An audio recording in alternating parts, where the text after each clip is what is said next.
Did you know that the Greys, who are the popularly known avatar for aliens or extraterrestrials, are a group of cloned slaves created by the Chakra Empire in their genetic breeding programs? Those commonly referred to as Greys, owing to their grey and sometimes brown appearance skin color and slender, elongated head features, typically belong to the reptoid category, although there are also smaller populations of insectoid DNA, saurian amphibian, or vegetal varieties. They can be categorized by small or tall heights.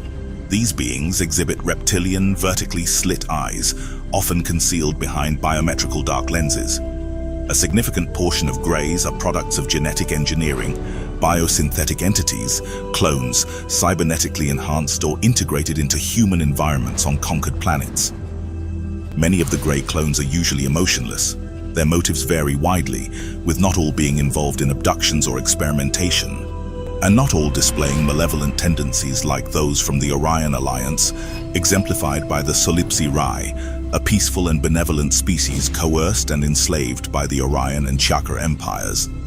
Unfortunately, the Greys as a whole have garnered a negative reputation, primarily due to their association with reptoids and their penchant for conquest, terrorizing and enslaving various Grey factions.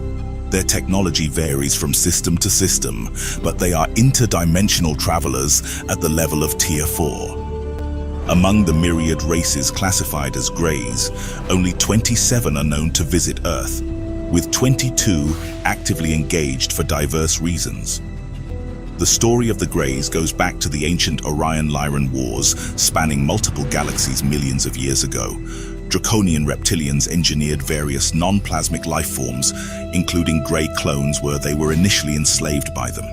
Eventually, these clones rebelled against the Draconian reptilians, their creators, sparking conflicts across Orion and Pleiades, leading to significant losses and dispersal among the Grey clone army. Seeking to preserve their genetic lineage, Greys journeyed to Earth, abducting humans to create hybrids, as seen in the Essassani group. Youthful Greys with human-like hair living on a nearby peaceful island planet in the 5th dimension.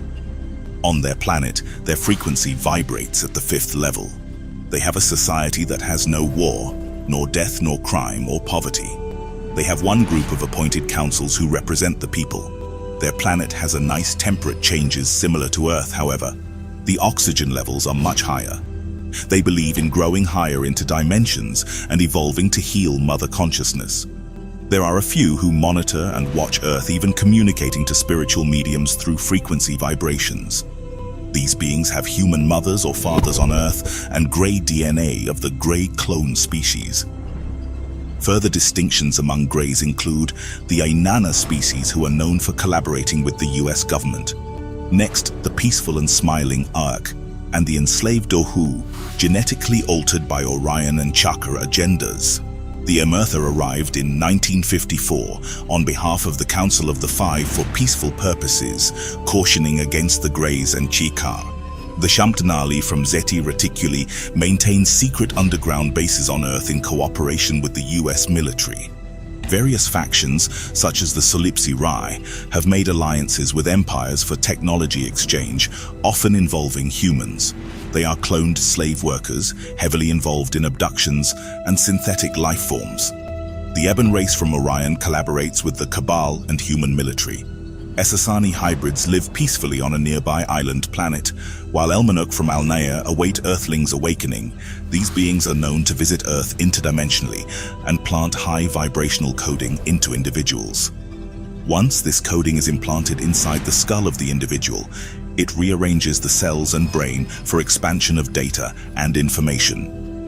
This information and data are the keys to unlocking from the Matrix, and the individual will be able to articulate the coding of the Galactic Federation's information to the masses, essentially raising vibrations and channeling chakras. Indugut from Orion have treaties with Earth governments, and the Kili Tokat engage in abductions for food and sexual slave trade. Due to the Anunnaki of Nibiru, many Greys share alien DNA with modern humans, and if you look closely at a person's skull, you can usually see if that shares similar features to Greys, with large frame of skull or receding forehead. Hybrids possess alien genetic coding and alien soul matrix, while rebirths, another form of hybrid, lack a soul matrix and can have human or reptoid genetic coding. Genetic engineering, particularly by the Chekar, results in varying degrees of divergence from human traits, with distinctions evident in the eyes, a hallmark of their races. The Chekar employ grey clones for experiments, including extreme human pain thresholds and soul extraction, often facilitated in North America. The other classified experiments in Area 51 include testing on humans to help the Greys with procreation for hybrid species to live on the planet Essassani. In exchange, the nations get advanced technology. They have bases in Antarctica alongside many other extraterrestrial races. They are everywhere in society, either by using a cloaking technology or living underground in hollow earth. Notable encounters, like the Roswell incident of 1947 and the Betty and Barney Hill abduction in 1961, offer insights into their telepathic and telekinetic abilities and their affiliation with the Zeta Reticuli star system. Since this date, there have been countless UFO encounters that have been recorded and hidden from the public's knowledge, and thankfully, due to the Fair Information Act, records have now been declassified but not publicized or promoted to media. Either for the public's own good or more malicious reasons, it is certain that the Greys' presence are here to stay. Here is a true story and encounter with the Greys from Eleanor Darnan, an Egyptologist, author, and extraterrestrial channeler, where she recounts the most detailed extraterrestrial abduction by the Chekar Greys, the saving of her life, and the hidden secrets of extraterrestrial life after going through hypnosis to recall this lost memory. I was now 9 years old with my granny and my younger sister. We were admiring the starry sky by the bedroom window. The UFO changed colour and shot off, zigzagging at a tremendous speed. But it came back that night. 2 of them appeared in my bedroom that night in total silence, smoothly, cunningly, and they seized me. They took me by my arms. Their fingers hurt and bruised my flesh. I was unable to speak, shout, or move. I tried to fight them, but they were holding me strong, and then the whole room started spinning, and I realized they were taking me through a vortex of lights and colors. I was thrown onto a cold, hard floor. This new place was dark and freezing cold. I started crying, so they squeezed my forearm harder. It hurt so much. Sobs dried in my throat. I could see they were not like the ones who took me when I was a baby. These ones looked different, slightly taller, with a wider skull and these big almond-shaped obsidian eyes. They were glossy black suits like vinyl. They were cold, emotionless, and they dragged me onto a narrow medical table. I noticed glowing machines around it. They tied me by the ankles, forearms, and neck. Why were they doing to me? They removed my clothes fast and mechanically. There were low, screechy sound resembling a dentist drill approaching my head. The alien being behind me grabbed my chin to main my head still and straight, and with the drill, inserted something in my skull. Now, they were looking between my legs. I could not move, my nervous system paralyzed. They moved very fast, as if they were in a hurry. One of them put large straps around my wrists, and when tightened them, I could feel the sharp pain being caused to the flesh of my wrists. There were thin wires coming out of these straps, connecting to some devices on the side, and it seemed to me there was liquid passing through these tiny needles into my blood. It was a cold, freezing liquid, and my whole body shivered. They inserted something in my private parts with a long, metallic object. The metal was so cold, but the excruciating device was like a burning fire. I could see a light glowing under the skin of my belly. They acted very fast. Their moves were so weirdly mechanical.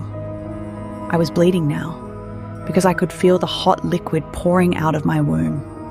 They had no consideration. I was just like a piece of meat. They think we have no soul, that we are so inferior to them. They spoke to each other, but it was not a language. It was more like sounds. Crackling, creaking, insectoid sounds. They started to yell louder and with more agitation. Something was wrong. Another one appeared on the right. He was like them, but seemed slightly different. He was bigger and more expressive, as if he was a real person, and the others some sort of robots, or clones, or organic machines. This big one seemed worried and angry.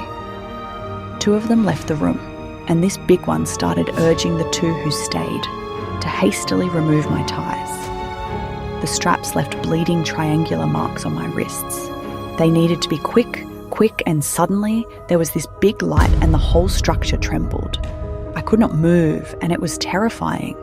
The walls, the ground, everything trembled again, and violent vibrations shook the entire ship. They were not happy with that at all. The bigger grey creature, who seemed to be their supervisor, shouted orders in his weird language while sounds and lightnings behind the other side of the door were getting louder. Now, I could hear shouts of human voices. The 2 small greys were confused, and their chief seemed furious. He pulled from his shouting again, and the door brutally exploded. I was so scared. What was going on? I couldn't move. 2 tall men in spacesuits rushed in, wearing helmets. I couldn't see their faces because of the light's reflection and the smoke. A fight with some sort of laser guns engaged, and one of the men lifted the taller grey who seemed in charge. Then he strangled him to death. All the other ones were shot in the head. The same man who had strangled to death the captain of the grey beings lifted me from the table in his arms. My body was not responding, and I was feeling cold, so cold. I could not see their faces due to reflections of the glass helmets. There were flashes of light again coming from the hole in the wall, left by the blast of the explosion. The men rushed with me through it, moving in a hurry. All I could see was the spacesuit of my rescuer and feel its cold plastic material. There was a buzzing, blinding blue light, and then we rushed into an airlock. It was very strange because I could see the stars around us, but we were inside some corridor. It seemed like we were suddenly in a different ship. They rushed into a room bathed with bright light and laid me down on a table that lifted from the floor. It was warm in here. I was feeling safe. There was a woman in that room. She didn't wear a spacesuit, and she was beautiful, with straight blonde hair and vibrant, huge green eyes. She wore a skin-tight blue suit, slightly glistening in the artificial light, and her body was slim and harmonious. She was looking at me with concern, and I could feel tension emanating from her. After they laid me on this bench, the men removed their helmets, but I still couldn't see their faces because they were out of my vision. Nonetheless, I had time to notice they were blonde like her, tall and athletic. The woman rapidly cleaned the blood of my tiny body. I let her proceed while releasing my fear, letting go of all tensions and stress. The man who saved my life removed his spacesuit's jacket and covered me with it. It felt so warm. He had wavy hair and the other one long and straight hair. I felt one of men's hands pressing my leg and saying few words in a strange language. I was now in good hands, I knew it. These people had rescued me. There was agitation in the room. The woman was feeling nervous, and the sense of emergency was filling the air stressfully. The gracious woman leaned over me gently, grabbed my face between her hands. She spoke to me in a strange and harmonious language which I couldn't understand, but it seemed I could feel it, that she tried to calm me down. The 2 men had stepped back and she laid her hands on my shoulders. Her energy felt warm and soothing and poured inside of my tiny body like a delightful waterfall of calmness. This was my first contact with Myra, the mysterious and mesmerizing alien lady who had looked after me all my life besides Thor Han. Their expressions were concerned and grave, and I could see shadows of worry on the lady's pristine face. Her eyes were truly fascinating. They had this crystalline emerald spark. She was smaller than the 2 other men and had high, prominent cheekbones on a triangular face with a narrow chin. It seemed to me that she was from a different race than the 2 other ones. as her face structure was dissimilar to her companions. She obviously was of a smaller species. I would also learn later that I was right to think so. These two handsome men were from the Pleiades, and she was from the Sirius B system, all three of them, despite their non-terrestrial origin. Their eyes were wider proportionally to ours, and with a metallic luminosity to them. They had high cheekbones and their bodies looked very fit. I couldn't see where the men had gone to, but I could hear and sense them in the room. Still, my body wasn't responding to my will. I guess the product I'd been injected with needed to dissolve, and then I fell into deeper sleep. Thank you all for tuning in to this episode on the Greys and to the first part of the extraterrestrial encounter of Elena Danan's Gift from the Stars. This book can be purchased on Amazon. Stay tuned for the next episode and let us know your thoughts on the Greys. Can humanity place full trust in them? Who serves as Elena's guardian against these beings? Share your insights in the comments and kindly support the channel by liking this episode. As ever, may the eternal light illuminate your journey. Until next time, as always, may the eternal light guide your path. See you in the next episode.